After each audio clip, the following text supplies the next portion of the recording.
होती है। ठीक है, अब हम डिस्कस करते हैं सबसे पहले एक्यूट इन्फ्लामेशन को। ठीक है, तो एक्यूट इन्फ्लामेशन जो है वो इनिशियल और रैपिड प्रोटेक्टिव रिस्पॉन्स है। ठीक है, कि कोई भी ऑर्गेनिज्म आया, कोई भी केमिकल इंजरी हुई या थर्मल इंजरी हुई, तो उसकी वजह से जो है वो जल्दी वाला एक इनिशियल और rapid protective mechanism acute inflammation होता है, जो सर्व करता है ल्यूकोसाइट्स, प्लाज्मा प्रोटीन्स वगैरह को डिलीवर करता है at the site of injury या सच एज एंटीबॉडीज़। ठीक हो गया।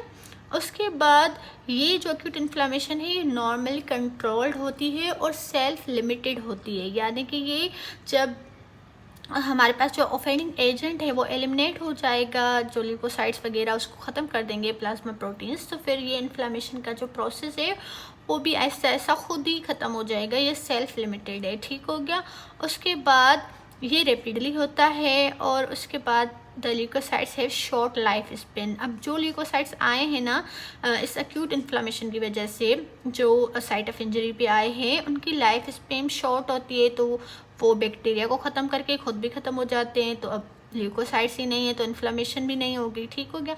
और the mediators are broken down, और जो दूसरे मीडिएटर्स होते हैं इन्फ्लामेशन के वो भी ब्रेक डाउन हो जाते हैं after the removal of offending agents. ठीक हो गया। अब एम्स सेम ही है एक्यूट इन्फ्लामेशन के, टू डिस्ट्रॉय इंजूरियस एजेंट, जो भी एजेंट आया है, कोई माइक्रो ऑर्गेनिज्म है, कोई और केमिकल है जो इंजर कर रहा है हमारे सेल्स को, उसको डिस्ट्रॉय करना, टू एलिमिनेट, फिर डिस्ट्रॉय करा तो फिर उसको एलिमिनेट करना। जैसे हमारे पास मैक्रोफेजेस होते हैं ना, फेगोसाइटिक सेल्स, वो फिर उस माइक्रो ऑर्गेनिज्म को खा जाएंगे, ख़त्म कर देंगे, तो वो एलिमिनेट हो जाएगा।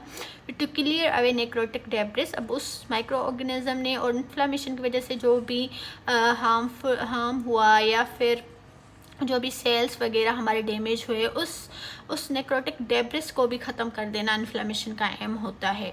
और फिर ये इम्यून सिस्टम को स्टिमुलेट करती है ऑब्वियसली। ठीक हो गया। एंटीबॉडीज़ वगैरह को फॉर्म करवाती है। अब बात कर लेते हैं कि एक्यूट इन्फ्लामेशन के जो स्टिमुलाई हैं वो क्या होंगे, कौन कौन सी चीज़ें हैं जो हमारे पास एक्यूट इन्फ्लामेशन करवा सकती है। जैसे हमने पहले ही डिस्कस कर लिया, इन्फेक्शंस लाइक बैक्टीरिया हो गया, वायरल हो गया, फंजाई हो गया, या कोई पैरासाइटिक इन्फेक्शन हो गई, या कोई माइक्रोबियल टॉक्सिन्स हो गए। ये मोस्ट कॉमन चीज़ है इन्फ्लामेशन के लिए। उसके बाद हमारे पास है ट्रॉमा। ठीक हो गया। ट्रॉमा कोई किसी को कोई इंजरी हुई है, ठीक है,